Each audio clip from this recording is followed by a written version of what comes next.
Hello, everyone. I'm thrilled that all of you could join us today for our National Poetry Month celebration with a fantastic, phenomenal, I don't know what to say about my friend, my girl, Elizabeth Alexander. She read for us this weekend, a group of friends, and we were all in tears, and I'm trying to hold it together now. But what a gift, what a gift. I want to start by thanking the President's Committee on the Arts and the Humanities for their leadership and their work in planning this wonderful event, and for the outstanding work that they're doing to bring the arts to young people across this country. And again, I want to thank Elizabeth for gracing us with her presence today.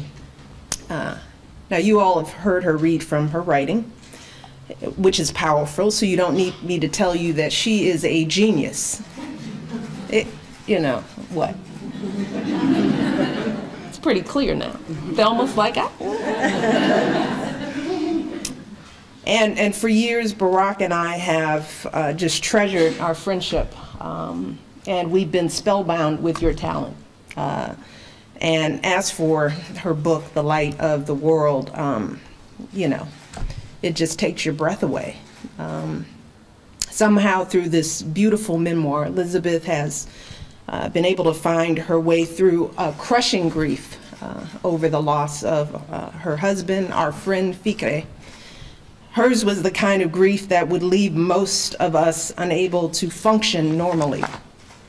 Yet she took all that grief and she transformed it into something beautiful and powerful. Not just for herself, but for anyone who has ever lost someone they love. So this book is not just an achievement for her, it's also a lifeline for others who are overwhelmed by their own grief. It's Elizabeth's way of telling us all, you are not alone. You will eventually find your way out to the other side. And the love you felt for the one you lost will ultimately be your salvation. And that's really the power of writing, right? First and foremost, writing can be a form of healing for the writer and for the reader. It can be a way of unlocking and untangling powerful emotions. And that's a message especially that I want to emphasize to the student poets who are here today, that when you take all those painful, noisy, confusing feelings that are in your head and you find a way to get them on a page, then suddenly they're not so bad. Suddenly they don't hurt quite as much. Because when you're working through those words and those rhythms and those rhymes, you're also working through those emotions. And when you're finished, it's amazing how liberating you can feel.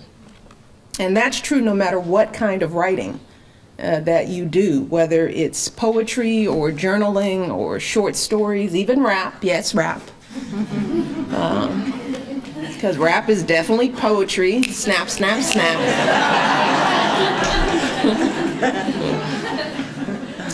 But for the younger students, it's even true for the writing you do for school. That sort of boring stuff that my kids work through every day. Every essay or report that you write is truly an opportunity to express yourself. Hopefully you approach your writing like that. To take all that creativity, all that passion from your poetry brain and use it to unleash your academic brain. It's the same stuff working. Here at the White House, we're guided by the belief that the arts can be the key to success in school and in life. That's why we do what we do. We believe that deeply. And that's the basic idea that drives every cultural event that we host here in this home. When we bring renowned artists to the White House, and we do it a lot, people come here, it's kind of cool. We always ask them to host a workshop for students the afternoon before they perform.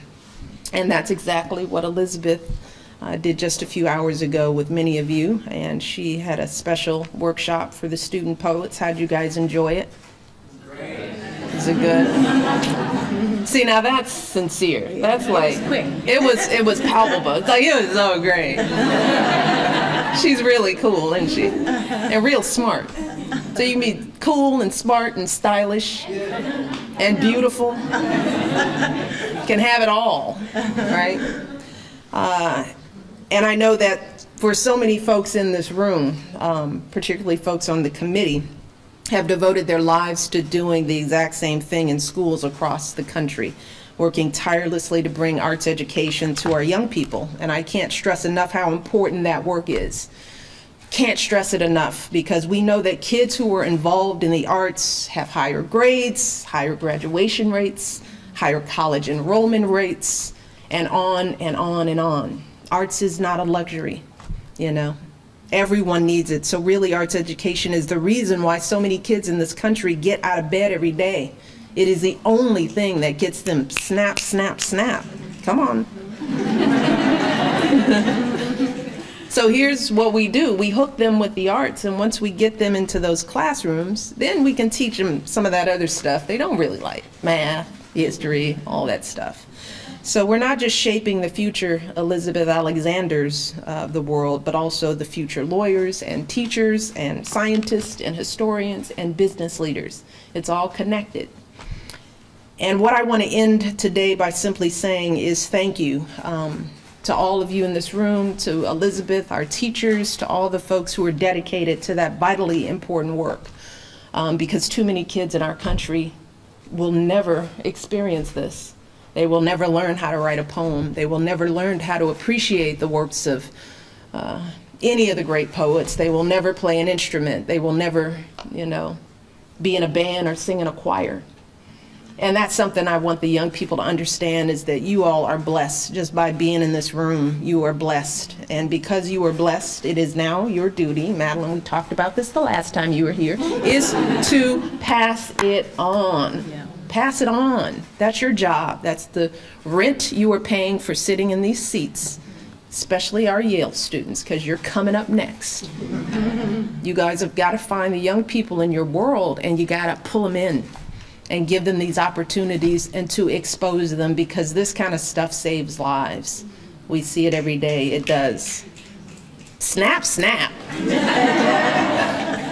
So I want to thank everyone here for supporting the PCAH and all the other efforts around the country to inspire arts education and music and dance and everything else that goes on in our schools. And I want to thank Elizabeth and the Alexander and Gabriesus family for being here to celebrate with us this day. And I hope you guys pass it on. Just keep going, keep working hard. We're proud of you. We believe in you.